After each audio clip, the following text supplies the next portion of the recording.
नमस्कार दोस्तों, आप सभी का स्वागत है टेक्नोलॉजी किडा चैनल में। और आज इस वीडियो में हम लोग बात करेंगे मॉडल बाइंडिंग की। तो उसके लिए सबसे पहले हम लोगों को मॉडल बनाना होगा। तो हम एक नया फोल्डर जो है वो ऐप डायरेक्टरी के अंदर बना लेते हैं मॉडल के नाम से। और इस मॉडल डायरेक्टरी के अंदर हम लोग जो है एक नई टाइपस्क्रिप्ट फाइल जो है वो ऐड करेंगे एम्प्लॉय के नाम से। और उस एम्प्लॉय के अंदर हम लोग एक क्लास बनाएंगे और उस क्लास के अंदर हम प्रॉपर्टीज ऐड करेंगे। ठीक है, तो employees dot model dot TS हम लोग इसका नाम रख लेते हैं।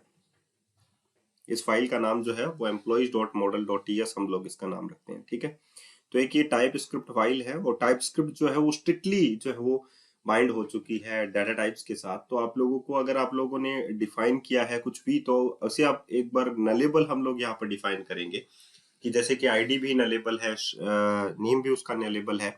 तो ये डिफरेंट टाइप्स की जो प्रॉपर्टीज हैं हम लोगों ने लिखी हुई हैं, जस्ट हम लोग कॉपी एंड पेस्ट कर रहे हैं यहाँ पर। और ये देखिए पेस्ट हो चुकी हैं आप लोगों की directory sorry properties. ID number है, नेम स्ट्रिंग है, जेंडर स्ट्रिंग है, ईमेल स्ट्रिंग है, फोन नंबर स्ट्रिंग है, डेट ऑफ बर्थ है, डिपार्टमेंट है, इजेक्टिव है और एम्प्लॉय फोटो है।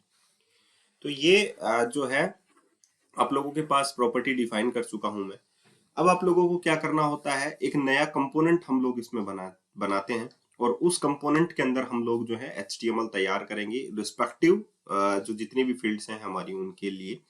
और टाइप स्क्रिप्ट फाइल के अंदर जो है जो कंपोनेंट हम लोग बनाएंगे, जैसे कि क्रिएट एम्प्लॉय के नाम से हम लोगों ने कंपोनेंट बनाया है।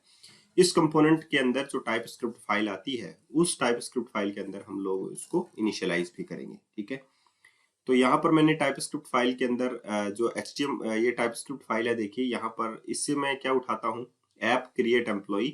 ये जो सेलेक्टर है मैं यहाँ पर यूज करूंगा HTML फाइल के अंदर। तो app component dot HTML file के अंदर मैं इसका कंपोनेंट जो है वो यूज कर लूंगा। देखिए इसमें पहले से हमारे पास डाटा है एक्चुअली में।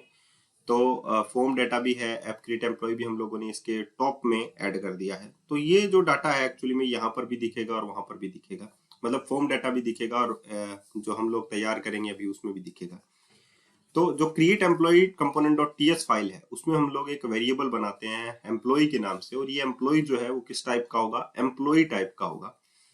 एम्प्लॉय हमारे पास क्लास है, आप लोगों को पता है। तो हम लोग यहाँ पर जितने भी पैरामीटर्स हम लोगों ने लिए हैं उसे हम लोग इनिशियलाइज कर देते हैं। जैसे कि आईडी कॉलन नल मैंने यहाँ पर किया, तो एक्चुअली में नल उसमें इनिशियलाइज नहीं हो सकता क्योंकि वो नंबर टाइप की आप लोगों को पता है। नेम में हम लोग जो है एम्प्टी स्ट्रिंग डालेंगे।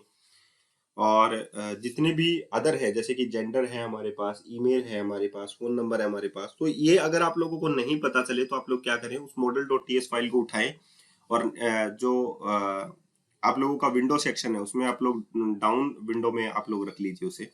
तो आप लोगों को याद करने की या आप लोगों को बार बार में चेक करने की जरूरत नहीं है, वहां से देखकर आप लोग इसमें वैल्यू जो है वो इनिशियलाइज कर सकते हैं। तो इसको तो मैं कट कर देता हूँ और मेरी मॉडल डॉट जो टीएस फाइल है, employee model dot TS file, उसको मैं उठाकर यहाँ पर रखता हूँ। Employee dot model dot TS, just drag and drop आप लोग जो है विंडो पर कीजिए इसको। तो ये देखिए यहाँ पर ओपन होगी और अब इसको उठाकर आप लोग नीचे रख दीजिए। तो ये क्या हो गया, एक्चुअली में आप लोगों को जितनी भी प्रॉपर्टीज है मॉडल डॉट टीएस के अंदर वो ऊपर दिख जाएंगी और नीचे वाला जो पार्ट है कंपोन create employ dot component dot TS उसमें ये प्रॉपर्टीज आप लोग इनिशियलाइज कर सकते हैं। जैसे कि ईमेल हो गया, फोन नंबर में आप लोग फोन नंबर भी इनिशियलाइज कर सकते हैं। डेट ऑफ बर्थ में आप लोग नई डेट ऑफ बर्थ जो है वो डाल सकते हैं। ठीक है, तो और डिपार्टमेंट्स में आप लोग एरे टाइप डिपार्टमेंट्स भी डाल सकते हैं। तो एक टाइप ऑफ वो आप लोगों का बन जाएगा। तो इसको हम लोग एक्चुअली में किस में शो करेंगे, हम लोग फॉर्म डेटा के अंदर या टेम्पलेट ड्रिवन फॉर्म के अंदर इसको हम लोग यूज करेंगे। ठीक है, तो डेट ऑफ बर्थ में देखिए अगर आप लोगों ने एम्प्टी स्ट्रिंग डाला है तो वो गलत है। न्यू डेट आप लोग डालेंगे क्योंकि इसका जो डेटा टाइप है वो डेट है। तो डेट हम लोग एक स्ट्रिंग में इसको इनिशियलाइज दे देते हैं, 2/12/1987 दे देते हैं। ओके, बीच में कहाँ से आ गया नोटिफिकेशन। अब हम लोग क्या करेंगे कि डेट ऑफ बर्थ हम लोगों ने दे दिया इसको और डिपार्टमेंट भी हम लोगों को देना होगा इसको। डिपार्टमेंट में हम लोग एक बार एम्प्टी स्ट्रिंग डाल देते हैं, स्ट्रिंग टाइप है इसीलिए। और अब आप लोगों के पास इजेक्टिव प्रॉपर्टी है और एम्प्लॉय फोटो भी आप लोगों के पास है। तो इजेक्टिव में आप लोग एक बार के लिए फॉल्स डाल दीजिए कि वो एक्टिव ना रहे, फॉल्स रहे। ठीक है। और उसके बाद में आप लोग जो हैं यहाँ पर डाल दीजिए कि एम्प्लॉय फोटो जो है वो आप लोग स्ट्रिंग टाइप यानी कि एम्प्टी स्ट्रिंग डाल दीजिए। तो यहाँ पर देखिए मैंने जितने भी वैल्यूज हैं वो इसे इनिशियलाइज कर दिया है एम्प्टी स्ट्रिंग के साथ, उसमें कोई भी वैल्यू जो है यहाँ पर नहीं रहेगी। अब हम लोगों को क्या करना है, अब नेक्स्ट जो टास्क है हमारा वो ये है कि इसको तो हम लोग ऊपर ले आते हैं दोबारा से। अब हम लोगों ने जो टाइप स्क्रिप्ट फाइल थी उसमें एक नया वेरिएबल क्रिएट किया एम्प्लॉय टाइप का, और अब हम लोग HTML तैयार करेंगे इसके रिगार्डिंग, और उनमें ये सभी प्रॉपर्टीज जो है वो बाइंड करेंगे। ठीक है, वन बाय वन भी बाइंड करेंगे तो भी ठीक है, या बीच में कोई प्रॉपर्टी अगर आप लोगों को बाइंड करके दिखानी है तो वो भी मैं आप लोगों को चेक करके बता दूंगा। अब आप लोग क्या करेंगे, क्रिएट एम्प्लॉय डॉट HTML आप लोग ओपन करें और इसके रिस्पेक्टिव आप लोग जो है HTML तैयार करें। ठीक है, तो हमारे पास बूटस्ट्रैप क्लास होती है, या तो आप लोग वहां से फॉर्म उठा लीजिए, या आप लोग इंडिविजुअल किसी भी डाटा, जैसे कि रेडियो बटन्स के लिए बूटस्ट्रैप हम लोगों ने काम में ले लिया, तो उसके लिए आप लोग बूटस्ट्रैप काम में ले सकते हैं। तो H1 टैग के अंदर मैंने लिखा एम्प्लॉय डाटा, और यहाँ पर आप लोग एक फॉर्म टैग तैयार कर लीजिए, फॉर्म टैग, और उसमें एक टेम्पलेट रेफरेंस वेरिएबल फॉर्म का लिखें फॉर्म। ठीक है, और उसमें आप लोगों को क्या डालना होता है, ng फॉर्म आप लोगों को डालना होता है। तो सिंपल आप लोग लिखें ng फॉर्म, और अब आप लोगों को इनपुट फील्ड्स तैयार करनी होती है रिस्पेक्टिव आप लोगों के मॉडल के लिए। तो जहां पर आईडी है तो आईडी को आप लोग ऑटोमेटिकली इनिशियलाइज करते हैं। तो जैसे कि मैंने आप लोगों को दिया हुआ भी है 0 उसमें जाएगा।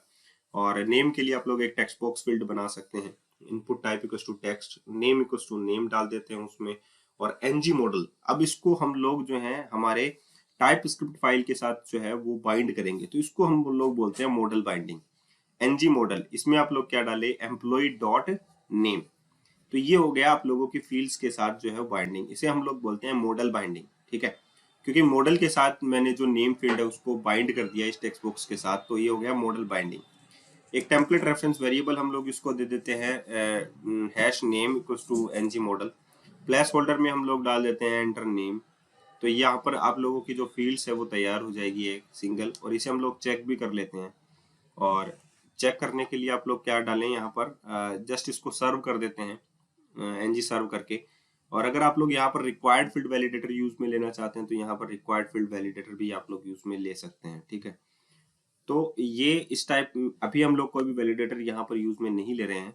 ठीक है, बाद में हम लोग दोनों फॉर्म्स क्रिएट करेंगे, रिएक्टिव फॉर्म्स भी बनाएंगे एग्जांपल में, और एक टेम्पलेट ड्रिवन फॉर्म भी बनाएंगे, उसको मॉडल बाइंडिंग से ही हम लोग आप लोगों को समझाएंगे। यहाँ पर बूटस्ट्रैप की क्लास होती है फॉर्म ग्रुप, वो भी हम लोग ऐड कर देते हैं इसमें। और ये पूरा का पूरा जो टेक्स्ट बॉक्स है वो एक सिंगल डिवीजन में हम लोग ऐड कर देते हैं। ठीक है, क्लास में हम लोग इसमें फॉर्म कंट्रोल क्लास ले लेते हैं। तो ये टेक्स्ट बॉक्स जो है वो प्रॉपरली आप लोगों की समझ में आ गया पूरा का पूरा। और मॉडल बाइंडिंग जो हमारी क्लास है टाइप स्क्रिप्ट फाइल, उसमें नेम प्रॉपर्टी है हमारे पास, तो ये उससे बाइंड हो जाएगा। तो ये देखिए ऊपर ही ऊपर लिखा हुआ है एंटर नेम, और ये कितने बड़ा टेक्स्ट बॉक्स है, तो इससे पता चलता है कि ये फॉर्म कंट्रोल क्लास इसमें बूटस्ट्रैप की लग चुकी है। बाकी अदर फॉर्म्स भी आप लोगों को शो हो रहा है, तो हम लोग उसे एक बार के लिए कमेंट कर देते हैं ताकि हमारा ये फॉर्म हम लोगों को विजिबल हो सके। तो हम लोगों को ये फॉर्म जो है वो दिखाई दे रहा है, फॉर्म हैश फॉर्म। तो ये कमेंट जो उठाकर मैं लास्ट में डाल देता हूँ, और ये है ही ऑलरेडी कमेंट है ही। तो हम लोग क्या करते हैं, जो बीच वाला हमारा पार्ट था, जो फॉर्म के ऊपर हम लोगों ने जो सेलेक्टर हम लोगों ने यूज कर रखा था हमारे क्रिएट एम्प्लॉय कंपोनेंट का, वो हम लोग टॉप में डाल देते हैं। तो उससे क्या होगा कि हम लोगों का जो कंपोनेंट है वो ही हम लोगों को दिखाई देगा जो हम लोगों ने बनाया अभी, क्योंकि सब कुछ कमेंट हो चुका है तो कुछ भी दिखाई नहीं देगा। देखिए create employee app component dot HTML, इसमें हमारे पास ये हमारा create employee component dot HTML है, ये मेन ऐप कंपोनेंट है। इसमें वो जो सिलेक्टर है क्रिएट एम्प्लॉय का वो होना चाहिए। देखिए यहाँ पर डिवीजन के जस्ट नीचे लिखा हुआ है, तो यहाँ से कट कर लेते हैं हम लोग और ऊपर डाल देते हैं हम लोग इसमें यहाँ पर। तो हम लोगों को सिर्फ ये ही दिखाई देगा क्रिएट एम्प्लॉय वाला जो है, जो कि हमारा फर्स्ट नेम है यानी एंटर नेम है। तो ये टेक्स्ट बॉक्स हम लोगों को दिखाई दिया है। ठीक है, तो ये आसान है, इतना कुछ नहीं है इसमें, क्योंकि मैं पहले भी बता चुका हूँ ये बातें। अब हम लोगों को रेडियो बटन्स भी लेने हैं, क्योंकि जेंडर के लिए हम लोगों को रेडियो बटन्स वगैरह शो करने होंगे। फोन नंबर के लिए टेक्स्ट बॉक्स हम लोग शो कर सकते हैं। डिपार्टमेंट्स के लिए हम लोगों को सेलेक्ट लिस्ट शो करनी होगी, तो 1 बाय 1 हम लोगों को शो करना होगा। तो हम लोग इसको कॉपी पेस्ट कर लेते हैं मल्टीपल टाइम्स। अब यहाँ पर देखिए दूसरा जो है वो जेंडर है। तो जेंडर के लिए हम लोगों को रेडियो बटन यूज में लेने होंगे। मैं बनाता हूँ, इससे अच्छा है कि हम लोग जो है ऑनलाइन यूज कर लेंगे। ऑनलाइन का डाटा जो है, जैसे कि यहाँ पर मैं ईमेल लिखता हूँ, तो ईमेल के लिए तो टेक्स्ट बॉक्स काम में आएगा, तो ईमेल का तो वैसे ही हम लोग कर लेते हैं। और एक एग्जांपल भी मैं मॉडल बाइंडिंग का दे दूंगा आप लोगों को कि ईमेल में मैं वैल्यू इनिशियलाइज कर देता हूँ टाइप स्क्रिप्ट के अंदर, तो ये जो एनजी मॉडल जो बनाना ब्रैकेट्स में है वो आप लोगों को दिखाई देगा वहां पर। ठीक है, तो एम्प्लॉय डॉट ईमेल आप लोगों को यहाँ पर शो होगा। ठीक है, तो मैं यहाँ पर जेंडर के अंदर या ईमेल के अंदर vantarun@outlook.com सॉरी gmail.com डाल देता हूँ। तो यहाँ पर आप लोगों को क्या दिखाई देगा जब आप लोग इसको क्योंकि NG model employee dot email से बाइंड हो गया, तो आप लोगों का जो टाइप स्क्रिप्ट में ईमेल है वो आप लोगों को टेक्स्ट बॉक्स में दिखाई देगा, देखिए यहाँ पर। ठीक है, तो इसे हम लोग बोलते हैं मॉडल बाइंडिंग। मॉडल में डाटा जो है वो इनिशियलाइज हो गया, डाटा डल गया है। यहाँ पर भी एंटर नेम आ रहा है, तो इसे हम लोग करेक्ट करेंगे। इसके जगह जो थर्ड फील्ड है वो है एक्चुअली में हमारी जेंडर फील्ड, तो हम लोग उसे शो करेंगे। ठीक है, तो एम्प्लॉय ईमेल को हम लोग यहाँ पर क्लियर कर देते हैं ताकि हमारा बॉक्स जो है वो क्लियर हमारे पास आए। अब बूटस्ट्रैप का हम लोग रेडियो बटन यूज करेंगे, तो बूटस्ट्रैप रेडियो बटन आप लोग लिख सकते हैं। और आप लोगों को जो रेडियो बटन है वो क्लियरली जो है विजिबल आप लोगों को दिखाई देंगे। तो चेक्स एंड रेडियोज आप लोग ये बूटस्ट्रैप वर्जन 5 का देख सकते हैं। और इनलाइन रेडियो बटन हम लोग चेक करेंगे, क्योंकि हम लोगों को बॉक्स जो है वो ऐसे नहीं दिखाने हैं, वर्टिकली अलाइनमेंट नहीं करने, हम लोगों को हॉरिजॉन्टली अलाइन जो है वो रेडियो बटन्स करने हैं। तो आप लोग डिसेबल्ड रेडियोज, डिसेबल्ड, यहाँ पर बहुत सारे एग्जांपल्स जो हैं वो स्विचेस के भी हैं, आप लोग देख सकते हैं। तो हम लोगों को जो रेडियो बटन शो करने हैं वो हॉरिजॉन्टली शो करने हैं, तो इसमें कोड आप लोगों को हॉरिजॉन्टली का भी मिल जाएगा। ठीक है, ये तो हम लोगों को वर्टिकली रेडियो बटन्स का मिल रहा है कोड। ठीक है, हम लोगों को वर्टिकली रेडियो बटन यूज में नहीं लेने हैं, हम लोगों को हॉरिजॉन्टली जो रेडियो बटन्स होते हैं उनको ही यूज में लेने हैं। तो हम लोग जस्ट ड्रॉप कर लीजिए, इसको मिल ही जाएगा। इनलाइन वाला मिल गया आप लोगों को, ये देखिए। तो जस्ट हम लोगों को 2 रेडियो बटन ही चाहिए, यहाँ पर 3 का एग्जाम्पल है। डिसेबल्ड वाला हम लोग यहाँ पर हटा देंगे। ठीक है, जस्ट कॉपी कर लेते हैं और यहाँ पर आप लोग इसको सेलेक्ट कर लीजिए, इस डिवीजन को यहाँ से यहाँ तक, और जस्ट इसको नीचे कर दीजिए और यहाँ पर पेस्ट कर दीजिए। तो अब आप लोगों को कुछ चेंजेस करने हैं, जैसे कि आप लोगों का इनलाइन रेडियो बटन ऑप्शंस लिखा हुआ है नेम में, तो हम लोग यहाँ पर जेंडर डालेंगे, क्योंकि नेम दोनों का प्रॉपर्टीज जो है वो सेम होना चाहिए। और आईडी प्रॉपर्टी आप लोगों को चेंज करने की जरूरत नहीं, अगर आप लोग चेंज करना चाहें तो आप लोग चेंज कर सकते हैं, क्योंकि ये लेबल के साथ एसोसिएटेड होती है। जैसे कि मैंने यहाँ पर जेंडर डाल दिया, तो यहाँ पर देखिए वैल्यू में भी आप लोग मेल डाल सकते हैं। ठीक है, और देखिए इस पे एक लेबल जो है वो एसोसिएटेड है, तो फोर जो प्रॉपर्टी है एक्चुअली में वो किसके साथ एसोसिएटेड होती है, आईडी प्रॉपर्टी के साथ। तो यहाँ पर आप लोगों को जेंडर 1 डालना होगा। ठीक है, क्योंकि 2 रेडियो बटन हमारे पास हैं। ठीक है, तो जेंडर आप लोगों ने डाला, तो जेंडर 1 यहाँ पर इनिशियलाइज कर दीजिए, और यहाँ पर भी आप लोग 1 जो है वो डाल दीजिए। ठीक है, और 1 की जगह आप लोग क्या डाल दीजिए, मेल डाल दीजिए। ठीक है, तो ये आप लोगों का टेक्स्ट जो है वो विजिबल हो जाएगा। इसी प्रकार आप लोग फीमेल के लिए भी कर सकते हैं। तो ये पूरा का पूरा फॉर्म डिजाइन हो गया है HTML का, और ऐसे ही आप लोग जो है बाकी अदर चीजें जो है वो डिजाइन कर सकते हैं। मॉडल प्रॉपर्टीज को बाइंड करना, ये ट्यूटोरियल का मेन जो टॉपिक था वो ये था कि मॉडल बाइंडिंग हम लोगों को करनी है। तो बनाना बॉक्स में हम लोग एनजी मॉडल लिखेंगे, उसमें हम लोग एम्प्लॉय डॉट करके जो वेरिएबल हम लोगों ने टाइप स्क्रिप्ट के अंदर बनाया एम्प्लॉय टाइप का, उससे हम लोग वो फील्ड्स जो है वो एक्सेस कर सकते हैं। तो ये कुछ एग्जांपल्स हैं जो मैं इस मैं आप लोगों को देना चाहता हूँ। और बाकी अदर हम लोग एक फॉर्म्स भी बनाएंगे, आप लोगों को भी पता है कि हम लोगों को रेस्ट एपीआईज भी यूज करनी है, बाकी अदर डाटा भी यूज करने हैं, डाटा डालने भी है। तो हम लोगों को एक टेम्पलेट जो है वो सीखना होगा, तो उसके लिए हम लोग CSS भी डाल सकते हैं, बूटस्ट्रैप भी हम लोग सीख सकते हैं। तो अगर हम लोग एक बूटस्ट्रैप भी सीख लेते हैं